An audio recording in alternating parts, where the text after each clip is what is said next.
All right, so again, thank you guys for coming out. We're excited to have Chris back and Tara and myself. Just wanted to so many discussions were happening on Saturday. There was a lot of little silos going on, whether it was about special ed or whether it was about other things that were happening. So we just thought it would be really amazing to get back together and kind of keep this discussion going, because it's not only important to have good admin and teacher relationships during a crisis like this, but throughout the school year. And obviously, our teachers and students are our most valuable resource. And if our admins aren't meeting them where they need, or if there's misunderstanding or miscommunication, which usually happens, it can fracture relationships and cause problems throughout the workplace. So I just wanted to say, special thanks to Chris again for hosting last Saturday, all of our amazing PLN for being there and adding to the discussion, and Tara for agreeing to co-panel this event. So if we could, I would like to maybe start off with Tara, if you want to just once again introduce yourself, maybe give us some takeaways from Saturday. I think most of you I already know, but I'm Tara Desiderio. I am an elementary principal in Pennsylvania. And I just feel lucky after having this chat on Saturday and talking about the relationship between our teams and our administrators. I just felt like it's a topic I'm passionate about all the time, because relationships are what I think we need to kind of use as our platform. And I think everything else comes secondary. So it's all about relationships for me. And I think it's important. It's important when we're in the building, but I've realized how different and how important it is being out of the building and doing things virtually to maintain those relationships. So I'm excited to talk to you about today. And I'm Chris Saldana. I'm an assistant principal in Central Texas, and I'm super excited to be here. I was super excited to host the chat on Saturday. I'm going to piggyback right off Tara, what she said, relationships. That's just kind of the big thing for me. And you can tell, I think in looking at the, not just our chat, but, around Twitter, as people express their experiences that they're having, especially right now, the admins who have put in the time before before everything happened, you could tell who took the time to visit with the teachers and to build that relationship, because when things, kind of went sideways, those relationships were so important, and so you can't make those up overnight. That takes time to build. And so I spent a lot of time Saturday talking about, just replying to people and talking about, our job as administrators. And I refer to my pin tweet. We're facilitators. We're here to remove obstacles from our teachers' path. And so I just see that that's my job, especially right now. And I want to do everything I can to get a teacher, get our teachers and students together, virtually or whatever, and because I know they're worried about them. So. Thank you, Chris. And I'm David Hennel. I'm the Director of Technology for 6 to 12 school in Maryland. We're an independent Catholic school with 800 students. We are fortunate to have a pretty significant amount of resources, because we were already a one-to-one school. We already had tools like Pear Deck and Zoom and WeVideo and things that were licensed. So this was a really, I feel like we were the most prepared of most of the schools that I've spoken to. But it was still a big hit and a reality check, because admins, again, maybe were expecting the school year to continue the same way and putting pressure on teachers who maybe haven't flipped or haven't really blended lesson plans enough to know how to take that huge jump from teaching in the classroom to a virtual teaching. So I think that, even though we were prepared from a technology standpoint, we still had a lot to learn with how much longer it would take to teach remotely, what kind of challenges our students would have at home, and how to really put emphasis, on the big things and maybe let go of some of the little things. So, does anyone have anything that they want to say or questions that they want to add at this time?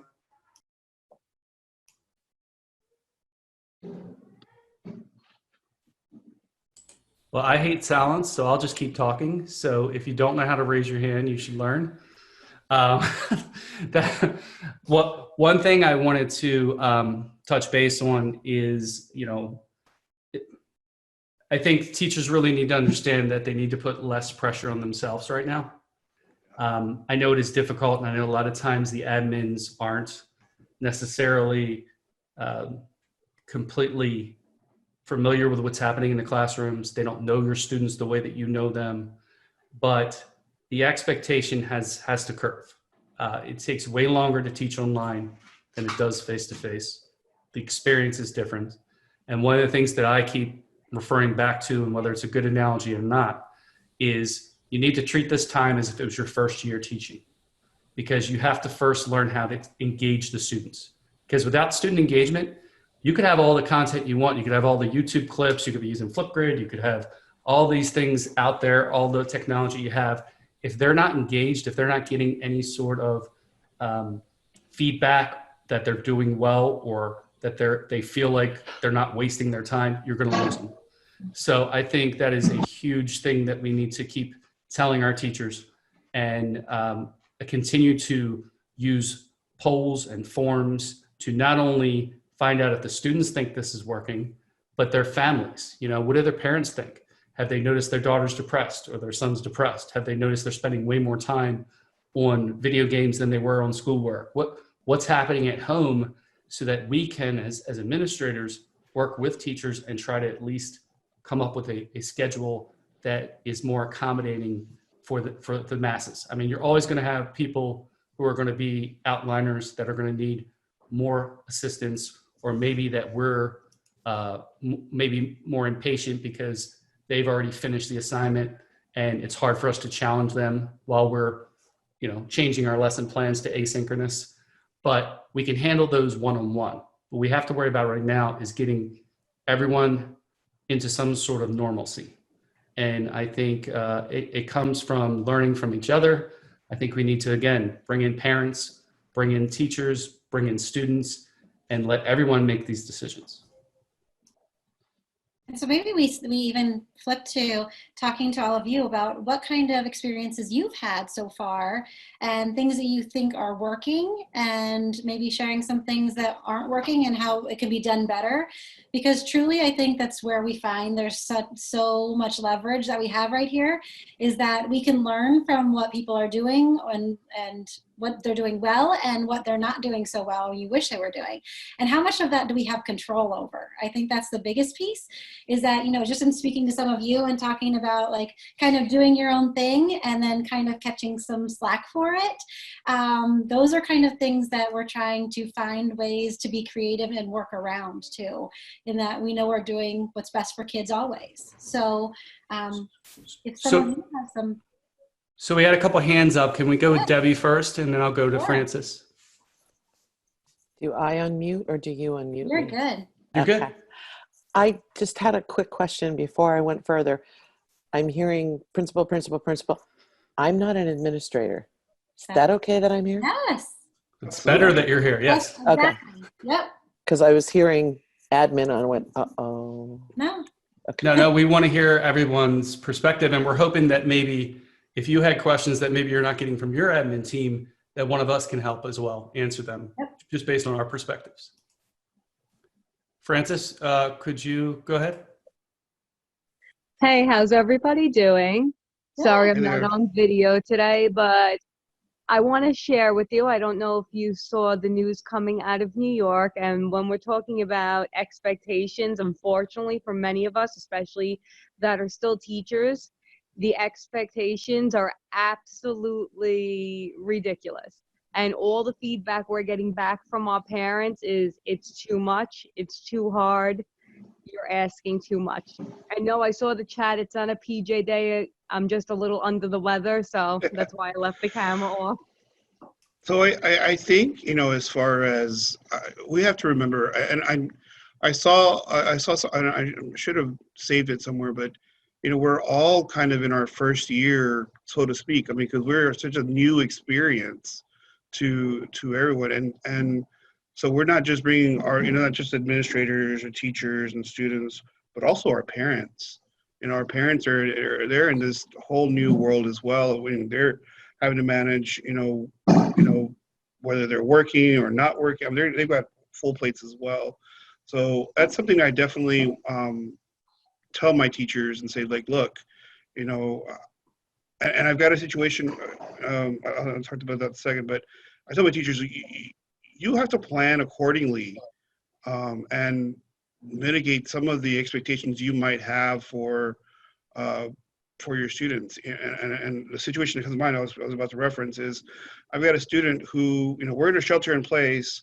And so he had been, of course, he's not anymore, walking more than a mile just to check into it with his teacher. And we were like, that's not okay, and so that's kind of where and we started today, or yesterday was our first day of we're taking one grade a week. I mean, what is that going to look like?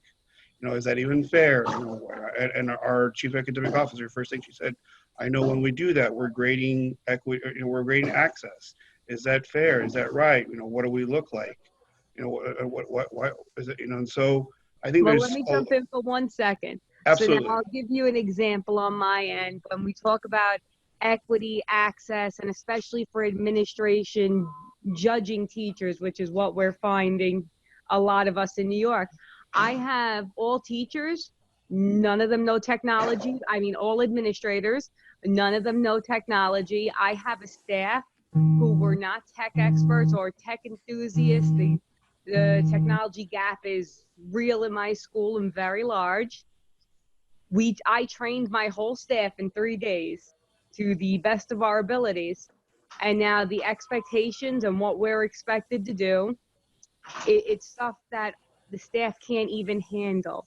And so everybody's working 16 hours a day trying to appease the administrators, and the parents are going crazy because there's 70 assignments in the classroom and they don't know which one they need to do first, which is from who. And now I work in special education, so there are so many different OTs, PTs, speech, and it becomes absolutely overwhelming. And we're seeing now that parents and students are tuning out because it's just too much.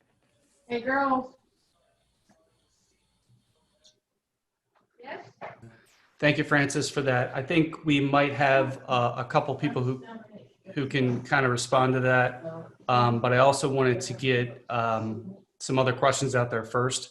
I think it's also important to state what grade level you're working with, because it is different depending on if we're talking about elementary school, middle school, or high school, when it comes to certain expectations and what certain standards they need, especially if they're matriculating to college. Before we continue, I believe Kavita, you had your hand up? Use the right place, please. Hey there. We hear you. Okay, Yep. great. First of all, I just wanted to say thank you to Chris and David and Tara for hosting this PLN. I just think it's so important that we are all engaging in these conversations. I just wanted to understand from everyone's perspective, really, that if we could turn back time, what preparation and what advice would you have appreciated moving into online learning the way that we have done? So if we could have that wish list, if we could turn back time, what would it be? What would it look like?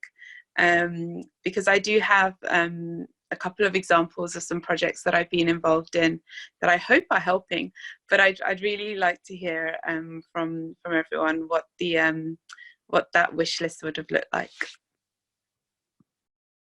I think for me, it starts with equity. We would have really had to first address the ability to do distance learning and making sure everyone has access to internet, access to devices, how many kids are home alone, how many kids are taking care of their siblings who are younger. There's a lot that comes into this that depending on your district And I know most of us are frustrated with our own schools or our own districts, but we all are coming from different places, right? And the schools are a reflection of the community. It's a reflection of, the demographics, everything socioeconomical, everything that's feeding into your institution. So I think the first thing we would do is really have equity, not only with technology, but with the ability to maybe offer more choice to students and adaptive release capabilities, meaning if students are working at home and are more gifted students or are students who need to be more challenged, it's really hard when they're working at home on a playbook that's asynchronous to keep moving, right? I'm sure you've identified students in your classroom that maybe you got to give a little extra nudge to because they're done 10 minutes before everyone else. So I think a lot of it had to be would start with equity. One of the things that I'm strongly suggesting for our school, and I believe they're going to do it, is we're going to start building in distance learning days into the calendar from now through infinity. So as we're creating our calendar for next year, at least once a month, twice a month, if I get my way, our kids are going to be home. And we're going to start using those days to help everyone get more comfortable with this experience, because this is the new classroom management. What I'm doing right now is classroom management. You guys are my students per se. And just like what happened, I'm actually kind of glad that it happened earlier, that we had to, the gentleman jump in and make some comments, because we handled it, right? The sky didn't fall. We kept on pace. Everyone's still here. So, we just need to be adaptive and ready to move. Thank you. I'm going to piggyback on what you said, is that we are 1-to-1 at the middle school and high school level, but at the elementary, our kids don't take their device. They are 1-to-1 in 3, 4, and 5, 1 to 2. They never leave the building. So if had we known what was going to happen, we would have set the kids up with devices who needed them going home, because we've spent many, many days giving out tech, and then trying to figure out who has internet access at home and who needs a Khajiit and how we're going to get them different access. So I think it's that equity piece that we would really need to look at prior to leaving, if we were to have that gift of time. But since we didn't, we've been working it 1 day a week. There is a day where we've been distributing technology. So tomorrow is supposed to be the last of it, but we'll see if that really is the last day.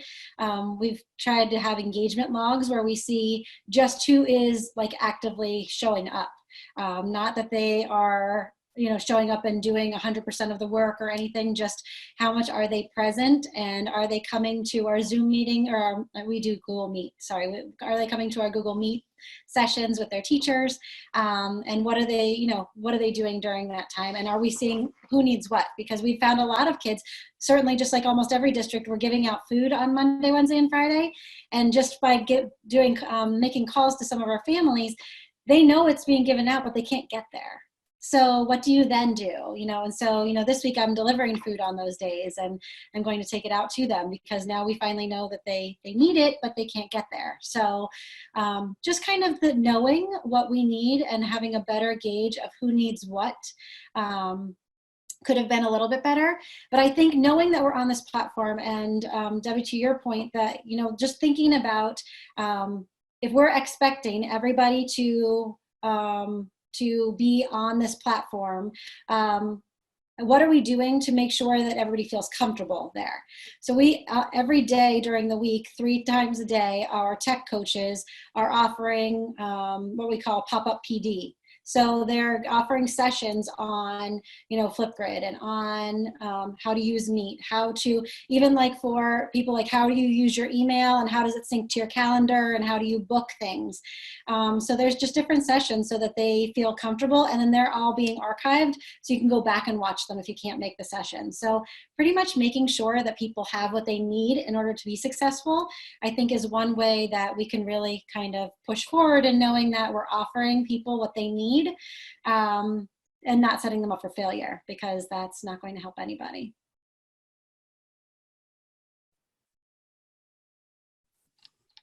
Chris, do you have anything you want to add to that? And then when you're done, Oh, I need a Christine. spoon, please. I guess the thing I wish we'd, and I guess goes back to the equity. I mean, I know that I don't want to kind of harp on that, but I think that's kind of where there were equity issues before, and this has just kind of highlighted and brought that all to the forefront. I wish we had some time to plan especially for, I oversee the special ed department at my school, and we have some high incident or low incident students who, have autism, and so they thrive on schedules, and we had one student who was making tremendous gains in her signs, American Sign Language. That's her primary language. And it's kind of gone by the wayside. So I wish we had some time to plan lessons, kind of going on David, on your, plan that out a little bit more, make that part of our routine a little bit more. Some of our higher, our more AP teachers kind of had a dual track where they had their students doing some stuff online already, so they were able to make that transition a little easier. So I think that's something we definitely need to do, and we're extending a lot of grace to a lot of people and say, look, we're going to be learning this together, and there's no right way or wrong way to do things, and that's what I would say. Thank you, Chris. Thank you so much. Thank you. So Christine, I believe you had your hand up. Hi, I just want to share two things. I want to share something really positive. I started building relationships with my families. I teach second grade in a public school here in Massachusetts, and I start doing home visits in August, as soon as I get my class list. Go knock on doors, meet families, don't go into their homes, but say, hi, this is who I am. I usually have a little gift. I go with another teacher, and we start building relationships then. So now speed it up to this remote learning, right? These families trust me, and they're connected with our classroom. They're connected with things that we are doing. And so that was a very big positive piece to all of this, that when this started to happen, when I would say to them, no worries, we'll figure this out. This is new for me as well. They trusted me. The second thing I wanted to share was what I wasn't prepared for was all the help that they needed with the tech. And that is not a strong suit of mine. In the last few years, I've had a lot of professional development starting, about 3 or 4 years ago in technology. So the parents trusted me so much. They have my phone number, they have the email. So I wasn't prepared for the influx of the phone calls, and I really wanted to help them because they wanted to help their children. And the last thing, I know I said only 2, but I was worried about them eating, because 75% of my children live at or below the poverty level, and that is so, it's upsetting to me, and it's worrisome. Yes, they do have some meal disbursements throughout the week, but still I'm concerned about it as time goes on. So thank you for letting me have the floor. Thank you, Christine. I know Matt has to go. Matt, did you want to say anything before you head out? Yeah, I got to go to the school committee meeting. Although I don't have to move anywhere, I just have to click a different link. But one of the things, a few questions ago, talking about trying to do some different things. One of the things that we try to do on the district level is keep consistency. Do a few things and do them really well, and not turn into a buffet of resources and do this and try that and just slow down. I mean, we're 5 weeks into it and we've done 3 things so far.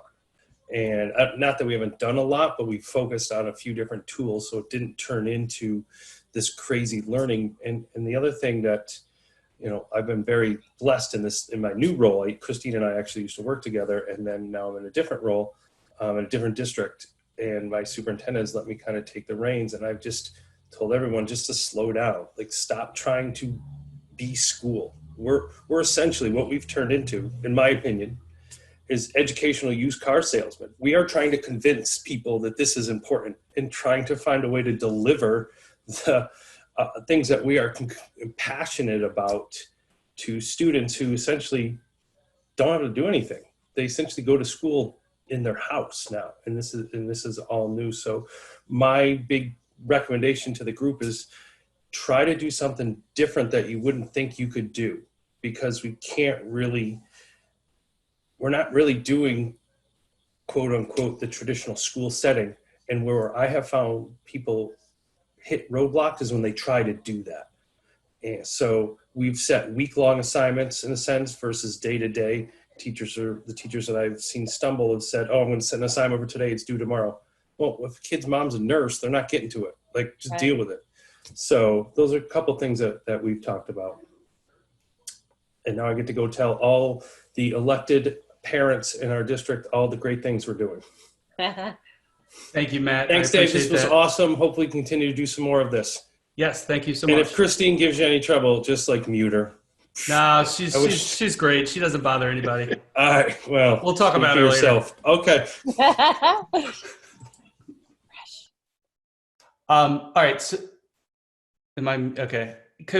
I guess if we could get back to Francis, and then I don't know if Jillian or anybody else wants to, or Ted wants to chime in, but Francis, getting back to your frustration, I wish I could do something to help. I mean, I feel like my wife worked with children with autism for a while. She worked with students with special needs. Special needs is very dear to my heart. I work at an independent school where, unfortunately, we don't have any resources for them. So we don't have any special needs students. Outside of, we have some hearing impaired or some other things, but we don't have any children with autism or anything like that. I wish the state would understand that the services are as important. And I know this is going to be I'm probably going to get beat up for this, but those services are as important as the meal services are for the students who need food. So I don't know how to help with that. It sounds like, unfortunately, your administration is just really dropping the ball. And unfortunately, the weight of your school is falling on you because obviously you care and you're trying to keep up with this. But we have got to figure out a way to get some of our special needs students in proximity in a safe way with educators, whether that's, at the same place that they're distributing food, but at a 20-foot conference table. I don't know. I don't know what that would look like. But unfortunately, it's usually the last thing people think about because it's a smaller percentage of the districts. I fought Baltimore County. My school district, Tuesday nights were date night for me and my wife. We would go to the board of director meetings and yell at them because they closed the school down where we had a large special needs population and had no plan. And unfortunately, this is shedding another spotlight on that, in my opinion, that they really haven't thought through the aspects of how to best serve the students who needed more services inside the school and at home. Again, I don't know what else I can say other than, I think that we need to just figure out a new way, and whoever comes up with that or whoever allows you to do it, you'll start reaping the benefits of it. I have to say that I happen to be very lucky. I have an excellent district because our district is specialized. So we are only children with disabilities, and all of the departments have picked up, done PD, supported teachers. It's just, unfortunately, and I'm not sure if it's an administrator mindset in New York, because I'm hearing it from a lot of teachers, not only within my own school, around the city, that they're just expecting to fit the actual school day into remote learning. And for anybody who knows about remote learning or distance learning or has taken an online class, it doesn't quite work that way. I have some families that have 4 kids using one device. I have kids handing in assignments at 3 a.m. Unfortunately, you got to give them a little bit of time and understanding, and that's not being built in.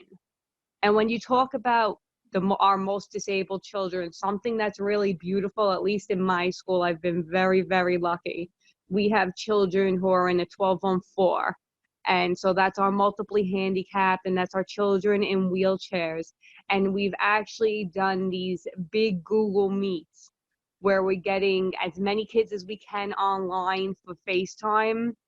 And they're looking at us, we're looking at them, we're talking directly to them, and we're doing both flipped, interactive, musical, all different things to try to get them engaged. But again, getting those parents on, especially when they're dealing with a multiply handicapped child or possibly more than one disabled child, it's hard. And it's just really about understanding where parents are coming from, where teachers are coming from, and kind of meeting in that middle ground. And we don't have that middle ground yet. A little bit of grace goes a long way. No, I think, yes, you said that beautifully. I mean, I think, the reality is every kid's different, right? We all know that. All the plans that we're doing are usually different. All of your teachers are different. We need to figure out the best way to do this. And unfortunately, for me, I'm someone who has been a director of technology for 9 years now. And I have been basically pleading with the academic side to do more blended and flipped and different things that maybe would have prepared us a little more. But it's that mindset of, things trickle down, until the college level changes some of their expectations. The schools that are preparing students for college don't necessarily change. The high schools fall under, the high schools kind of dictate what the middle schools are doing, and if it goes back down. I just wish, if I could say anything to anyone, it is understand that you're doing the best you can, and you're probably making yourself crazy trying to do more than you actually can do. Try to go back to just relationship building, little wins, whether it's a weekly goal, a daily goal, whatever it is. And when we all figure out what works for your students with your resources in your city or town, in your school, then that's the thing that we'll continue to do.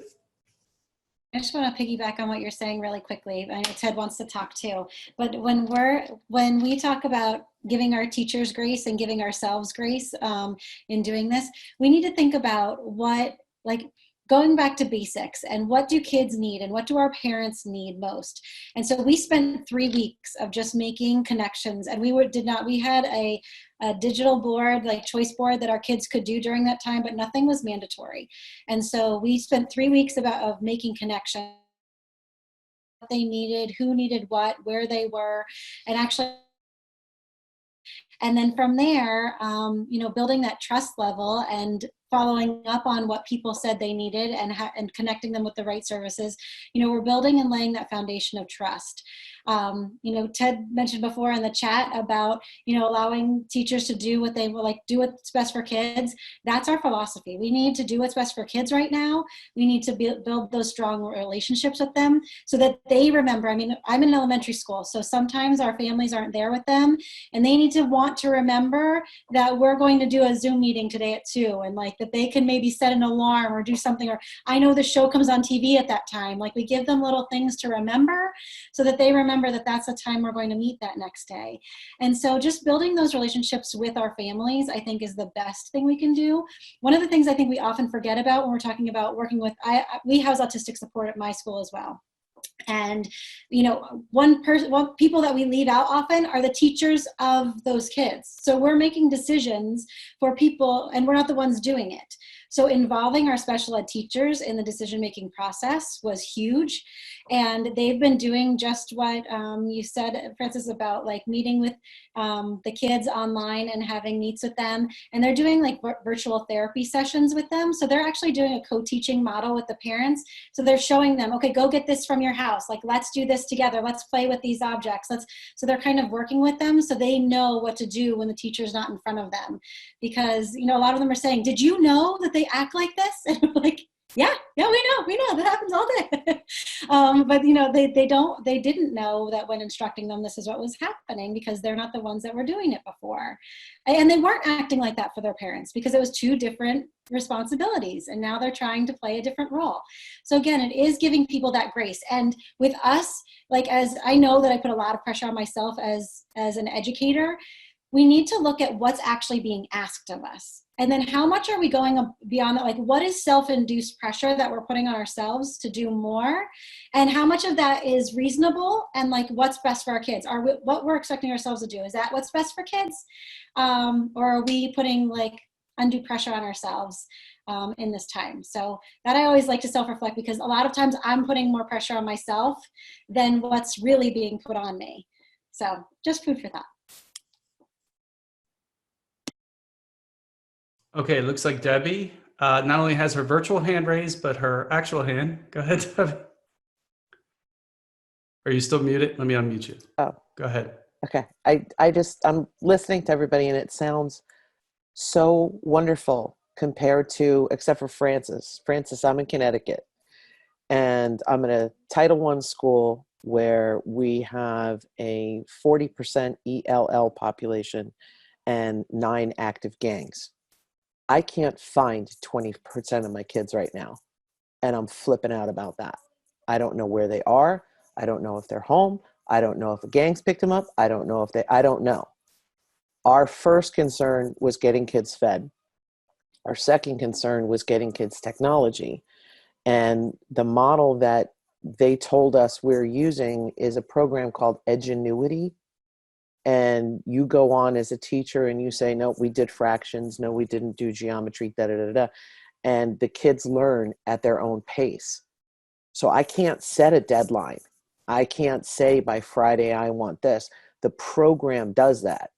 So the program is, and we've got situations that somebody was describing, 4 kids, 1 computer, 4 kids, both parents are working, 4 kids, no parent at home because, there's only one parent and they're taking care of something, whatever.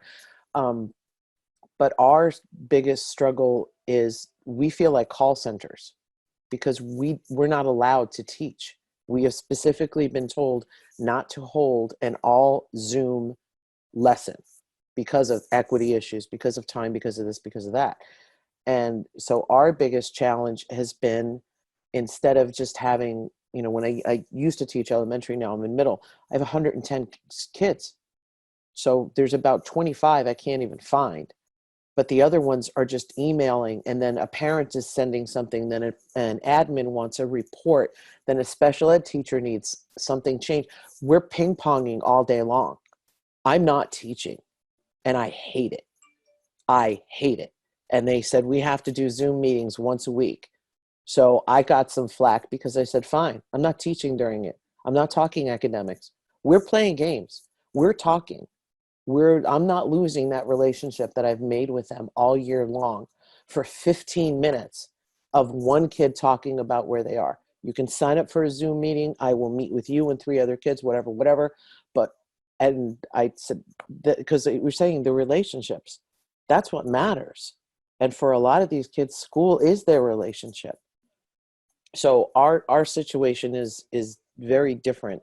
And that's the teacher's frustration, is that we've got admin and above saying, well, your report says that so many of your kids are not on timeline. And I'm like, are you listening? Are you getting it? There's one parent home. There's no parents home. There's 4 kids. This kid doesn't even have a computer. Like, dial it back. And that's our frustration, is we feel like as teachers, we're telling admin all the things that you guys are saying. And I love hearing, and they're not hearing. So we're in the flip. Rant over. I think, and I am not defending anyone when I say this, I think for some admins, they are so concerned that they're not going to meet the requirements to pass the students, that they are trying their best to get as much data to... But we're not grading. I'm sorry to interrupt. We're not grading. They're just going pass fail. It doesn't matter. They're trying to collect the data of how many kids are actively in the institution so that Okay. they can keep their funds for the following That's year. exactly right. Yeah, okay. And Especially as Title One. but so even with Title I or whatever it is, you have to have certain percentages of free and reduced meals. There's all kinds of federal guidelines there. And unfortunately, it goes back to someone's point earlier. It might have been yours. I think it might have been Francis. I think it was Francis. Our admins don't normally understand the tech. So, they're doing the best they can by saying, I need this report. Well, can't we report on that? Okay, well, show me this, show me this. And then it's trickling down to the teacher, but there's no explanation of what you're trying to accomplish. You might be able to give your admin what they want in a different way, but your admin doesn't understand the limitations of the program because they're not using the program. You guys are. Right. And I think there are some schools, my school is not one of them, but there are some schools where they enforce that every admin teaches at least one class.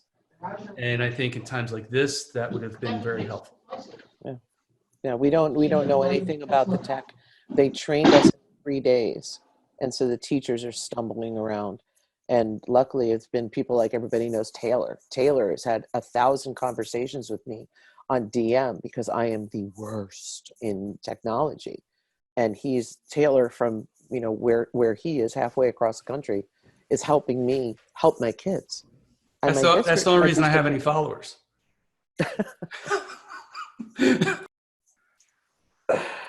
So anyway, that's just the I think that's teachers. the purpose of why we're doing what we're doing, is that we all are here and we all speak about our platform on Twitter because we've found people that we feel like we connect with and that we feel inspired by every day. And that I always say, this is like my Zen time. Like, my time on Twitter is like my me time. Like, that's what I do for myself because I feel good about being there and then connecting with people who are doing the same things and think the same way.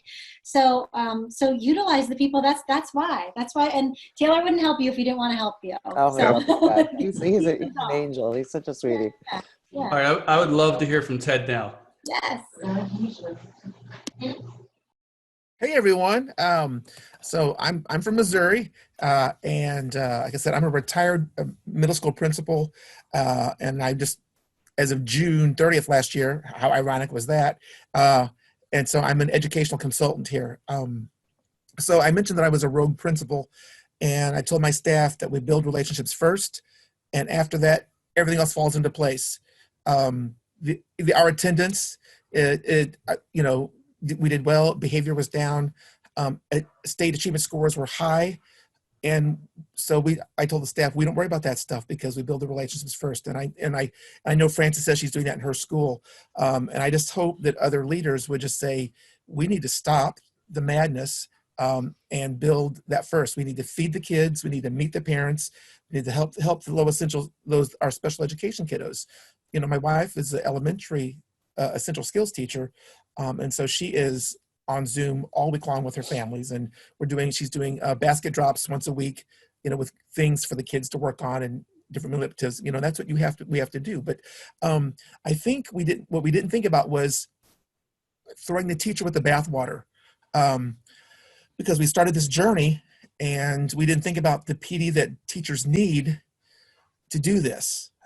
Some are skilled, like everyone here. Those that are not here are the ones that don't have that technology background, and I'm really worried about them. I think we need to think about that. I know Kentucky has the non-traditional instruction, the NTI, all set up. So, and I have friends in Boone County in Northern Kentucky, and they were ready to roll with this because they had those non-traditional instruction days all set up. They knew how to roll it out. I think we'll be ready if this happens again. Not that I want it to, but I think we're learning a lot. But I think we need to slow down. We don't need to. And I would have told my staff if I was still there, let's not worry about the grades. Let's worry about the kids. Let's find out. Ms. Ferguson, we need to find out what those kids are, Debbie. That's the most important thing. And I'm not really worried about grades right now.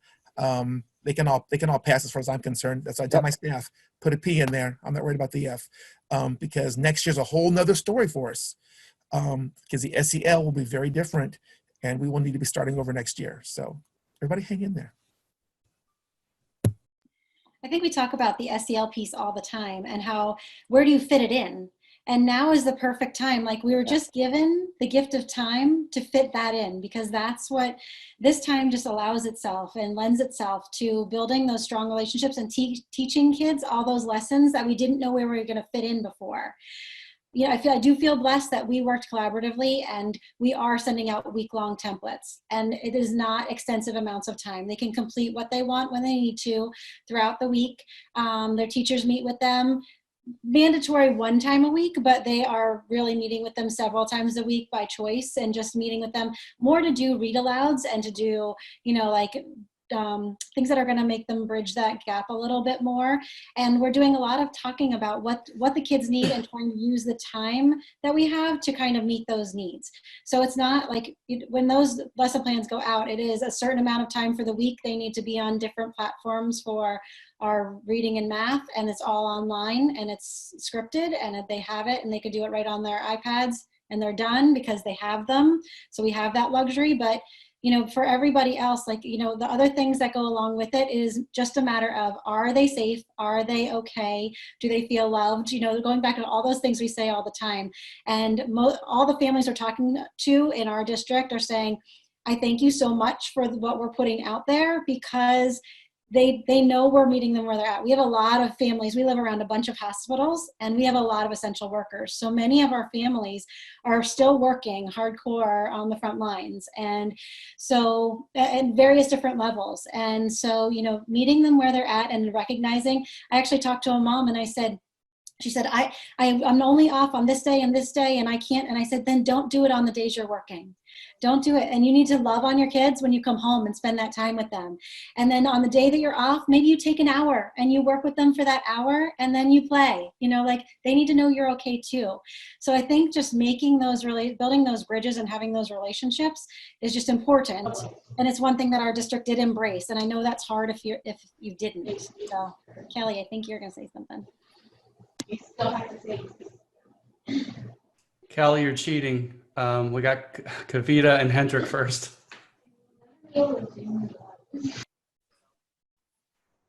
Hi. I just wanted to speak to something that the previous speaker spoke to. Sorry, I didn't catch his name. Matt, possibly, who left? Ted. Oh, or Ted. Ted, thank you. I just wanted to speak to what he mentioned about the teachers. And I think he used some phrase about, you know, throwing the teachers out with the bathwater or something.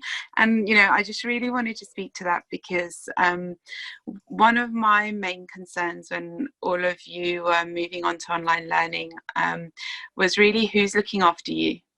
Who's looking after you as admin? Who's looking after you as educators? Who's looking after you as human beings, as parents, if you are carers, if you are, all of those kind of things. And I just really sort of wanted to speak to that for a moment, if that's okay, David.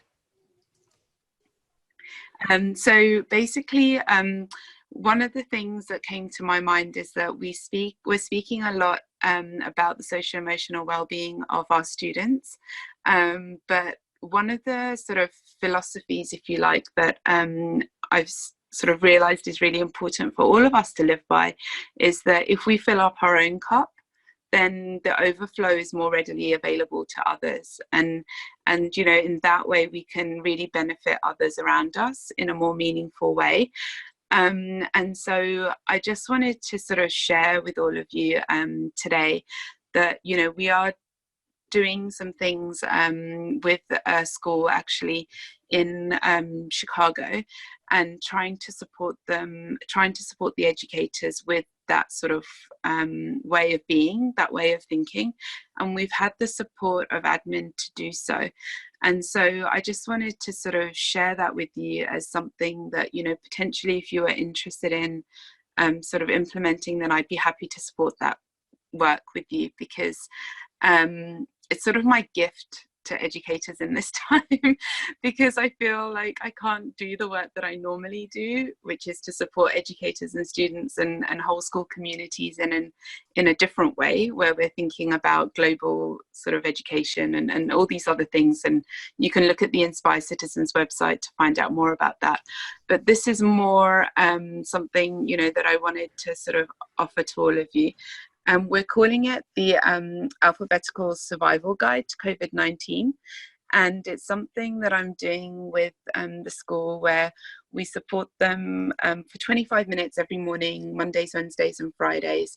And we're really trying to fill the cup of the educators as human beings, so that they can go out and engage with their students, their peers, their families, all of the people, in a way where they've been encouraged, motivated, or inspired by the different speakers that we have, speaking to them every day to a different letter every time that they're in touch with us. So their admin spoke to them about acknowledging, appreciating, and admiring them.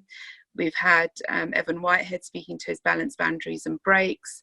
And so we've had different speakers speaking to different letters. And I just wanted to let you know that there's some people out here that want to care for you. And I just wanted to share that, because I know that we're going to be ending this soon, and I just felt it was important to share. Thank you so much for that. Yes, please send us whatever. I'm so impressed with the work that you guys are doing, Steve, everyone at Inspired Citizens, and you know, what a great time to start teaching kids about SDGs, right? While they're home and they can really think about these things. Francis, real quick, I just want to I put this in the chat. I just want to throw this out there, and then it's Hendricks and Kelly. I'm really sorry. I attended a conference back, this is like 2010. And, you know, going back to maybe what you said earlier, what would we have done differently? I'll edit that out. This was a place in Argentina that basically said, the governor said that they were trying to transform their poor and rural province in Argentina. And what they did was they made Wi-Fi a constitutional right. And they gave every citizen access, and they basically called it digital inclusion. And they actually employed workers to go into everyone's home and teach the families how to use Wi-Fi. They gave them iPads at the time, or whatever it was back in 2010. And it actually changed a lot of what was happening. The crime went down. There was a lot of different things that happened with this. So I'll try to find the white paper on that and post it later. But I did put some of my notes back from when I was at the meeting in the chat. So there are ways to do it. It's just not what we're used to. And I think it's, you know, going back to the equity piece, something like that would have to come from the government to say, you know, no, every student needs to have a device. We want Wi-Fi that's free. We can't just have the cheap plan if you qualify because you're a Title I student, or you get the free and reduced meals. And I think there's proof and there's evidence in the article that this can help. All right, sorry about that. That made me think of it, and I wanted to get that out. Hendricks, Nickelback.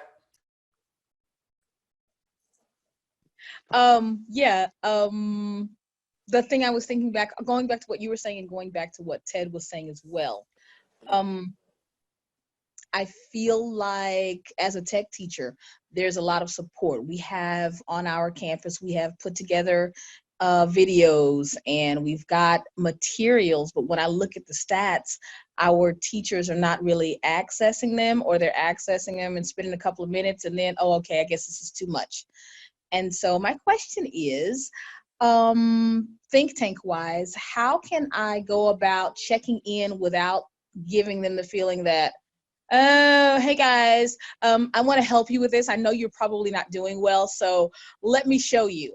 You know how we can get. And I want to reach the teachers who are afraid to, you know, come out and say something that they're struggling. And what I'm hearing from my students, there are those teachers. So I just kind of was hoping you guys would have some ideas. Why don't you just offer it like you just did there? I know there's a lot of teachers who may be struggling. Please feel free to email, text me, call me. I'll be happy to set up time to help. Or what you might even do is, if you have the time, create little mini lessons, record yourself doing stuff here and there. I mean, I don't want to do a scattershot approach, but maybe talk to your kids and to your students and say, okay, where are they struggling, and create a short blurb on X, Y, or Z. I really think one of the things that I really am big on is looking internally at this expertise that we have on our campuses. Like, we look at I think that's one of some of our underutilized staff members, our potential. We get our tech teachers on campus, have them create some kind of, this is how I use it in my class, because they're around it every day. They're the ones that are using it, and they could show some application and then build in some time for the teachers to, okay, this is how I'm going to do this in my class. So, I mean, I think that's definitely, that's how I would approach that. I mean, offer it and put an email out to the staff and say, hey, I'm here. I'm a valuable resource. Go from there.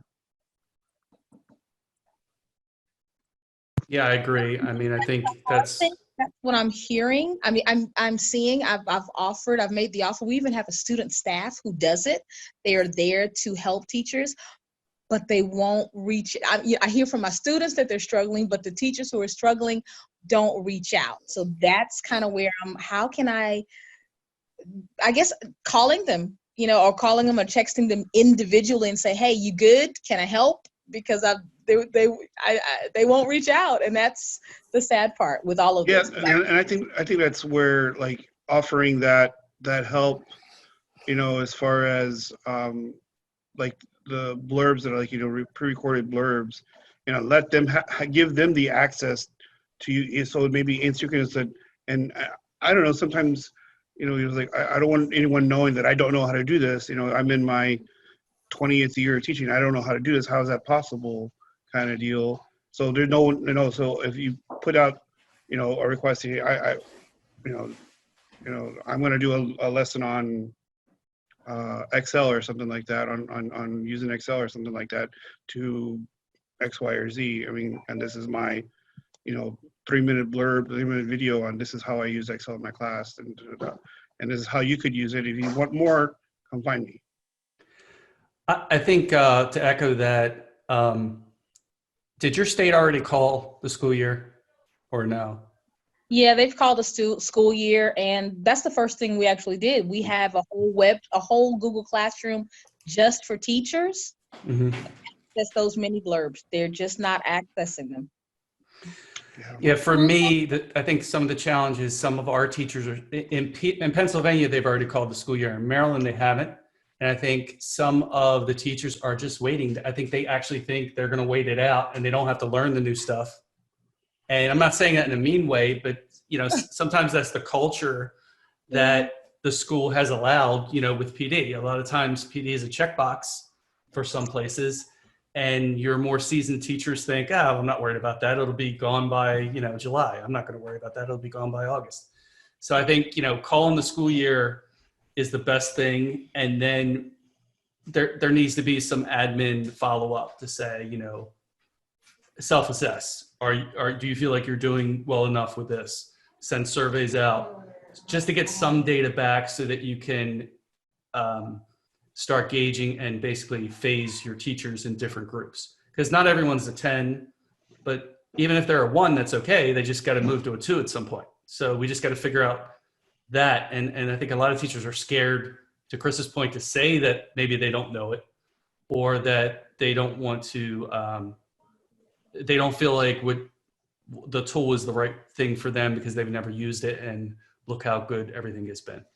So Hedrick, if you know that if your kids have been telling you there are some things they're not good at, so you already know like what teachers and what, you don't need to actually give it to them, but our coach in our building has been doing some screencasts of like how to run different things. So if you know they're not good at, running a Zoom session or something, doing a how-to on that and then pushing it out to everybody, then they may look at it because they don't feel like, I don't want to ask because it's there. Yeah. So you can just, you can put it out. The other thing is like, depending on how your bridge is with them, I send out like a Monday morning check-in to them, and you could kind of put like checking in on how you're doing with tech this week, and like kind of put down there like, I feel great, you know, I feel okay, but you know, and then they could put down in the comments what they're struggling with a little bit that you can contact them about. Yep. So this way it's kind of anonymous. I know I had a teacher who I thought was doing absolutely fine, who checked off the bottom and was like, I'm not okay, I'm not hanging in there, I am not, and I was like, whoa.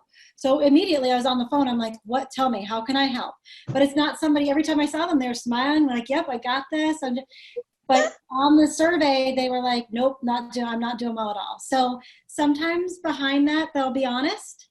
I don't know. It's just some different ways that I've tried, because I'm like, reach out. And some will and some won't. But they answered that. So it helped. All right, Kelly, you're up. Kelly. You guys, I'm sorry. I literally just texted that I have to get going. I'm going to make it really fast, and then I'm going to have to take off. I apologize. This is going way back. Tara, you had talked a little bit about just the parents' role in all of this, and I love the way that my district has approached it and how we are to approach it, which I love. It's that we went to online learning. We didn't go to homeschooling. So their role has nothing to do with this. Their role is still to be that parent, that they work, if they don't, if they're, you know, want to sit around and watch, whatever their choice is and what they do, it isn't their role to do their learning. That's still my role for my students. And so the activities and the lessons that I've built for the next 9 weeks coming up now, because we start tomorrow morning is our first like real online learning, and I can't wait. But those lessons should be for them to be able to follow, and it takes such a slow pace for them that they'll be able to manage these pieces alone. And if they can't, I'm here. They can connect with me immediately through online. So my job is to be accessible all day long for my students, because that's my job. Even if I had been in the classroom, I'm there from 9 until 4, and I'm getting paid for that. That's what I love it, so I don't have a problem with it. But it's to take the pressure off of parents. There's nothing worse than trying to help your own child. I have 2 at home, and I'm going to be honest with you, I would rather teach, honestly, 50 kids in a classroom or even online than my own little 2 that I have to sit at the table and cry with. So I don't want my parents doing that. I'll take care of it. So I love that approach that they're doing. So anyway, that's just kind of what I wanted to share with everybody. But for the first 2 weeks, it's all been relationship building, and it's been fun. The one thing that I have learned through this was it happened way before we went into this online part of it. My district has sent out a survey for our students, and one of the questions was, what's the best part of school for you? And all of my students wrote their friends, coming to school and seeing their friends. And at that time I was like, what about learning?